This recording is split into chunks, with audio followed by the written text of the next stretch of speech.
saya tadi, dia pulang ke Indonesia itu berarti normal. Karena begitu kemudian tadi otoritas Saudi menyatakan clear visa Habib Rizik, kan Habib Rizik tadi saya bilang dapat visa pertama 1 tahun. Ya. Dari 2017 2018. Dari 2018 itu Habib Rizik tuh sebetulnya sudah punya visa. Bro. Sudah punya visa 2 tahun malahan. Nah, ini yang kemudian tidak diberlakukan kan karena dalam proses investigasi tadi kan. Ya. Nah, kemudian oleh otoritas Saudi setelah sejak 2019 itu di lobby oleh Habib Rizik dan kemudian kemarin clear di bulan Februari, visa Habib Rizik itu diberlakukan yang 2 tahun yang dulunya sudah dapat itu. Bahkan diperpanjang kembali supaya Habib Rizik masih bisa pulang. Dan itu ditawarin oleh pemerintah Saudi. Anda mau sampai kapan visa ini, yang baru ini? Jadi setelah 1 tahun, 2 tahun, yang ketiganya ini ditawarin. Nanti Anda mau sampai kapan? Silakan, minta sampai kapan. Jadi artinya akhirnya Habib Rizik pilih saya karena saya mau pulang, tidak ada gunanya visa saya panjang-panjang. Habib Rizik minta sampai tanggal 11 November saja. Nah, pulanglah Habib Rizik tanggal 10 kan. Tanggal 9 berangkat, tanggal 10 nyampe, tanggal 11 habis visanya. Jadi Habib Rizik itu pulang tanpa status pelanggaran imigrasi apapun juga. Tapi kenapa harus pas-pas begitu? Itu kan bisa memunculkan banyak persepsi di memori terutama pihak-pihak yang selama ini bekerja untuk berbagai hal terhadap Habib Rizik. Kenapa dipaskan habis tanggal 11, bulan tanggal 10? Ya karena beliau memilih begitu. Oke. Karena ditawari kan, Anda maunya sampai tanggal berapa ini? Ya Habib Rizik kan merasa tidak perlu panjang. Nanti dia kan akan urus lagi kalau dia mau masuk.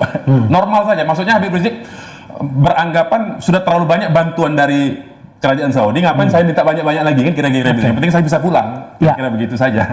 Oke. Kembali ke situasi kita. Oke. Banyak pihak berpikir bro bahwa Habib akan menjadi lebih moderat, terutama dalam hal dakwah dan ceramah-ceramahnya setelah pulang dari Arab Saudi. Tapi ternyata enggak, semakin mengeras gitu. Apa yang terjadi sebenarnya? Jadi begini ya saya kira ya,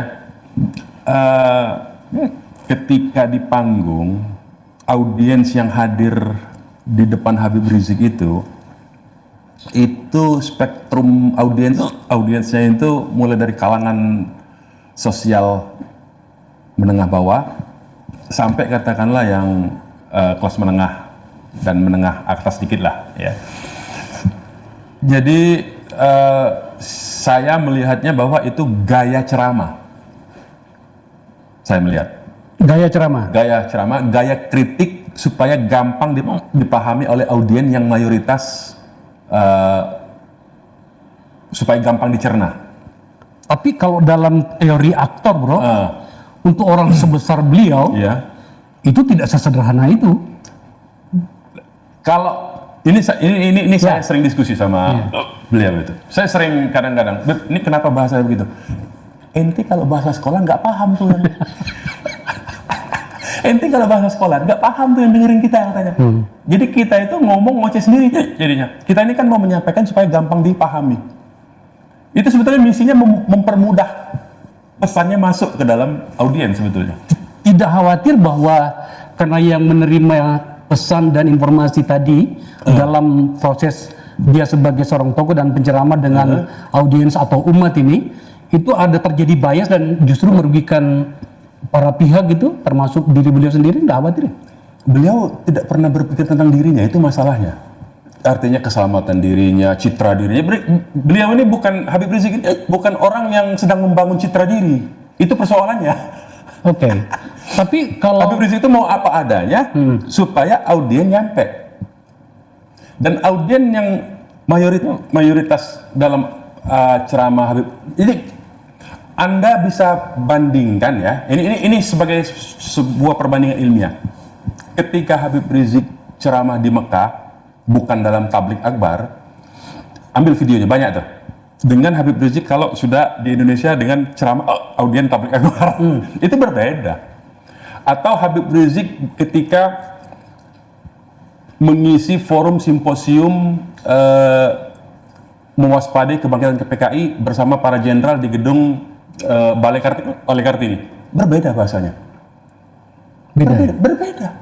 Dia bisa tahu di mana kapan forum ilmiah, kapan forum audien pengajian tertutup, majelis ilmu, kapan yang dengan audiens yang memang bahasanya harus lebih ringkas. Pada beberapa bagian bisa dipahami, bro. Iya. Tapi kalau misalnya saya sempat mendengarkan Iya. sebuah ceramahnya beliau yang saya nggak terlalu paham di mana konteksnya pidato itu ya.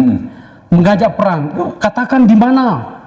Kalian bawa 10.000, kami bawa 10.000. Itu ketika berhadapan audiens yang tadi saya bilang. Bagaimana kalau tabligh akbar? Nah, inilah problemnya karena kita sekarang ini dalam era teknologi, media sosial, sehingga yang tadinya untuk konsumsi masyarakat kalangan menengah bawah, karena ada teknologi ini dia terekspos kemana-mana kan? Jadi lintas strata sosial. Nah, memang bagi masyarakat yang tidak terbiasa dengan begitu, memang akan kaget-kaget dengan Habib Rizik. Pasti akan kaget-kaget. Tapi kalau orang yang mengikuti di semua panggungnya Habib Rizik, sudah tidak kaget karena dia tahu, oh ini untuk lagi kebetulan pangsa pasarnya kurang begitu. Ya. Tapi gini bro. Kalau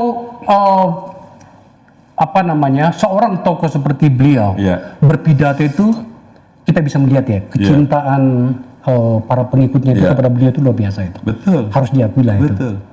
Tidak pernah ada orang yang datang seorang tokoh dari luar negeri itu dijemput kayak begitu di bandara. Betul. Kita akan bicara lain lagi nantinya soal protokol dan segala macam. Artinya apa? Dalam konteks ini, kalau kemudian seorang tokoh berbicara seperti itu, enggak khawatir ya kemudian itu meracuni pikiran pengikut dan betul-betul melakukan seperti yang dikatakan tadi dalam pidatonya, itu gimana coba? Saya kira masyarakat Indonesia tidak begitu saja, karena kan ceramah Habib Rizik ini sudah 98 sudah begitu sebetulnya. Oke.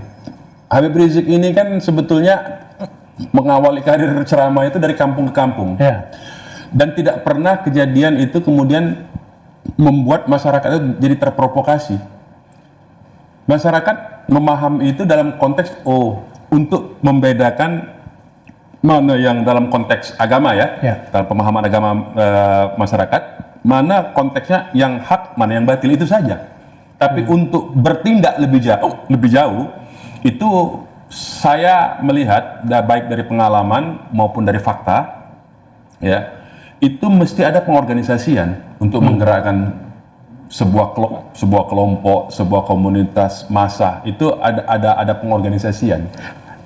Kalau di internalnya FPI saya tidak terlalu bisa mengidentifikasi berapa sekarang pengikut FPI dan saya yakin itu besar. Kalau kemudian itu terkondisikan bahwa itu adalah gaya khusus untuk FPI, mungkin bisa diterima gitu ya.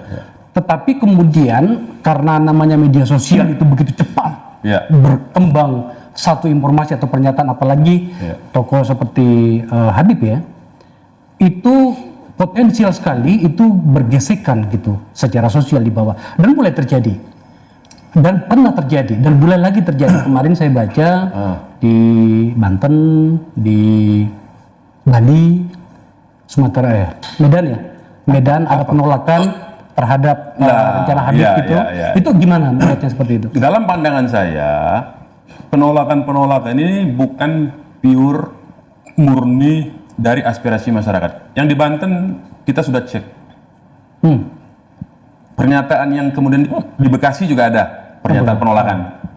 Saya sudah cek, ternyata ada yang mengorganisir, memberikan teks untuk dibaca, divideokan, diajak kumpul. Artinya ada pengkondisian. Ada pengkondisian. Dan itu dalam konteks politik.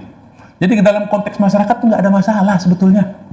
Tidak ada masalah dalam konteks masyarakat.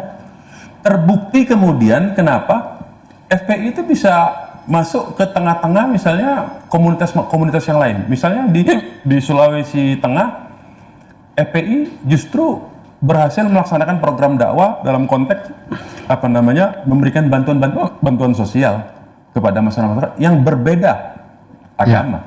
Dan sebetulnya masyarakat di kalangan bawah itu nggak ada masalah. Gesekan itu tidak terjadi. Itu hanya menurut saya konstruksi yang dibangun oleh pihak-pihak yang menggunakan masyarakat bawah untuk sengaja seolah-olah dibenturkan, seolah-olah ada benturan. Padahal senyatanya tidak ada. Artinya kalau ada organisasi EPI di daerah-daerah ya, kan saya lihat sudah EPI sudah ada di mana-mana ya. Ya 75% lah dari Iya. provinsi Indonesia. Terutama di perkotaan ya. Kalau ada yang bertindak seperti melakukan apa itu namanya itu penutupan paksa apa itu Tempat hiburan lah, katakanlah hiburan, begitu, ya. miras segala macam, itu apakah kendali atau atas perintah EPI atau itu adalah inisiatif mereka? Jadi begini, ini ada sejarahnya. 98 tahun 98 saya mau cerita sampai dengan lebih kurang 2005. Oke. Ya, itu saya kategorikan periode pertama lah ya, tahapan-tahapan awalnya itu. Gerakan-gerakan yang tadi disebutkan itu lebih banyak yang dalam tanda petik mengarahkan, memberikan informasi kepada anak-anak FPI di bawah. Ini saya belum masuk nih, tapi saya teliti. Waktu saya masuk saya teliti. Ya. Dan ini pun belum saya ceritakan ke siapapun. Oke. Ya. Setelah saya teliti, anak-anak di bawah itu, baik itu yang di kota maupun di kecamatan, ternyata yang memberikan informasi itu justru orang yang harusnya bertanggung jawab untuk melakukan razia itu sebetulnya. Paham ya maksudnya ya? Ya. Yang harusnya tanggung jawab dia, tapi dia tidak punya keberanian. Aparat keamanan lah. Nah, bahasanya begitu. Ya. Ya, dia tidak punya keberanian. Dia berikan informasi itu kepada beberapa anak-anak FPI. Anak-anak FPI dengan semangat keagamaan, pemberantasan kemaksiatan, apalagi yang memberi informasi nih backing nih, aparat nih, kira-kira begitu kan bahasanya itu. Oh, kita di back nih. Maka kemudian terjadilah peristiwa-peristiwa itu yang banyak didokumentasikan oleh media. Ya. Dan itu kemudian ternyata pada sisi yang lain, saya juga selidiki, pada sisi yang lain kemudian setelah rame FPI itu melakukan itu, si yang memberikan informasi ini, aparat keamanan yang memberikan informasi, kemudian nagih bill. Lo kalau nggak mau dirazia lagi, makanya, paham nggak kira-kira? Realitas bos. Iya. Ini mainan di bawah ini, maksud saya. Ya, bukan yang level-level tinggi. Sebagian logika saya. Ini main-main bawah. Iya. Nah, ketika ada kekuatan-kekuatan yang merasa, wah ini sudah nggak mereka menimpakan, membutuhkan kambing hitam, FPI lah kambing hitamnya, dikonstruksikan itu, dipanggil lah. Karena saya terbiasa investigasi kan dulu, di LSM itu di kontras saya terbiasa investigasi, jadi saya investigasi. Oh iya, Anda kan pernah di kontras juga kan? Pernah di kontras. Jadi saya investigasi hal-hal yang demikian ini, ternyata kemudian baik yang memberikan informasi maupun yang mengundang media ketika FPI lagi orang yang sama. Lah saya bilang berarti kita ini sedang dipermainkan selama ini. Saya akan bicara banyak di bagian akhir nantinya soal itu tuh. Bro, didirikan 98. FPI itu mengusung Islamisme konservatisme. Apa yang bisa kita tangkap dengan itu? Ya, periode awal FPI berdiri itu sebetulnya dan sampai sekarang gerakannya itu adalah gerakan amar ma'ruf nahi mungkar. Tapi dalam konteks periode awal saya mau katakan amar ma'ruf nahi mungkar itu dihilir. Gitu loh. Artinya dihilir tadi itu berbarengan, persamaan dalam tanda petik tadi ya. Yang tadi kita barusan cerita, bersamaan kepentingannya untuk pembersihan maksiat. Maka itu yang terjadi kan. Tapi lama-lama kemudian kan kita tahu kalau ini terus terjadi, maka makin banyak anak FPI yang ditangkap gara-gara begitu.